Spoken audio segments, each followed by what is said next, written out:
આજના પ્રશ્ન માટે બધા તૈયાર છો? તો આજનો આપણો પ્રશ્ન છે કે હમણાં તાજેતરમાં એક નવો જિલ્લો બન્યો છે, એ જિલ્લાનું નામ શું છે? અત્યારે એ જિલ્લાનો ખૂબ જ વિરોધ થયો છે. એ જિલ્લાનું નામ શું છે?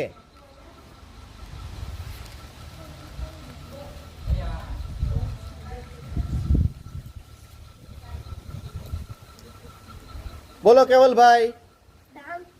ના ના બેટા, ડાંગ નહીં હો. બોલો બંસીબેન. ના બેટા, ખોટો જવાબ છે.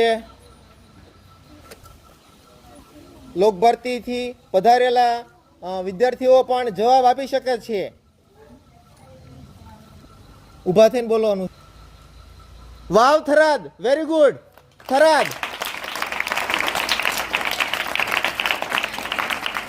બેન, તમારું નામ શું છે? ભારતીબેન રાઠોડ. ભારતીબેન રાઠોડ. Very good Bhartiben Rathod. ખૂબ ખૂબ તાળીઓ પાડજો ભારતીબેન માટે.